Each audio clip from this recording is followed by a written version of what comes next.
سامعین، آج ہم راہ حق کے مسافر شرجیل بن حسنہ رضی اللہ تعالیٰ عنہ کے حالات زندگی پر چوتھی قسط سماعت کریں گے۔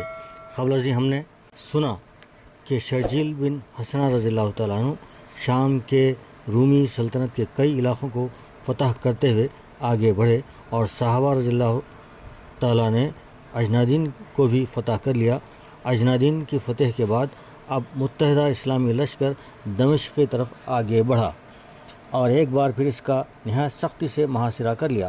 اس محاصرے میں حضرت شرجیل رضی اللہ تعالیٰ عنہ باب الفرادیس پر متعین تھے اور دمشق کی پیدل فوج کے سردار تھے۔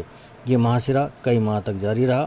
اسی دوران میں حضرت ابوبکر صدیق رضی اللہ تعالیٰ عنہ نے وفات پائی اور حضرت عمر فاروق خلیفہ بنے۔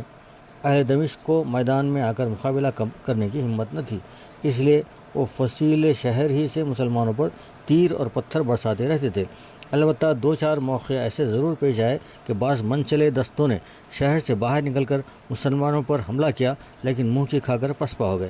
ایک دن حضرت شرجیل بن حسنہ رضی اللہ تعالیٰ عنہ نے بڑے جوش و خروش سے قلعے پر حملہ کیا۔ دمشقیوں نے ان پر تیروں اور پتھروں کا مہ برسا دیا۔ حضرت شرجیل رضی اللہ تعالیٰ عنہ کے کئی ساتھی شہید اور زخمی ہو گئے۔ ایک روایت میں ہے کہ شہداء میں مشہور صحابی حضرت ابان بن سعید رضی اللہ تعالیٰ عنہ بھی تھے۔ بعض روایتوں کے مطابق حضرت ابان رضی اللہ تعالیٰ عنہ مورکہ اجنادین میں شہید ہو چکے تھے اور ان کی بیوی ام ابان رضی اللہ تعالیٰ عنہ حضرت شرجیل رضی اللہ تعالیٰ عنہ کے لشکر میں شامل ہو گئی تھیں۔ وہ تیر اندازی میں کمال درجے کی مہارت رکھتی تھیں۔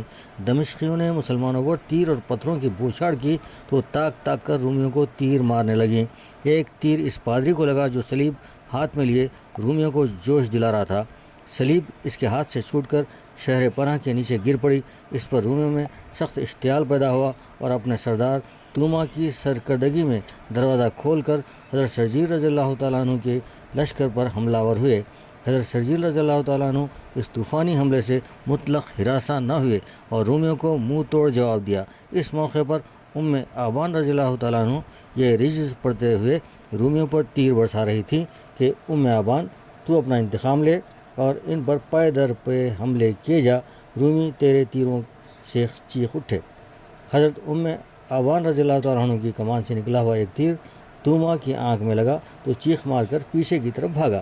اس کے لشکر نے بھی اس کا ساتھ دیا کیونکہ ان کا سردار ہی مارا گیا تھا اور سب قلعے میں گھس گئے۔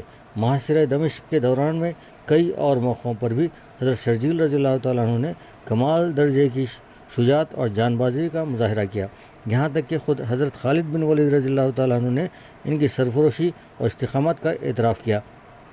کئی ماہ کے طویل محاصرے کے بعد بالآخر مسلمانوں نے دمشق پر پرچم اسلام لہرا دیا۔ حضرت ابو عبیدہ رضی اللہ تعالیٰ عنہ نے تمام اہل شہر کو امان دے دی اور مسلمانوں کو منع کر دیا کہ وہ نہ مال غنیمت لوٹیں اور نہ کسی کو قیدی بنائیں۔ یہ واقعہ رجب 14 ہجری کا ہے۔ ذوالقعدہ 14 ہجری میں مسلمانوں نے اردن کا رخ کیا، جہاں رومی زور و شور سے جنگی تیاریوں میں مشغول تھے۔ انشاءاللہ اگلی قسط پھر کسی وقت سنیں گے۔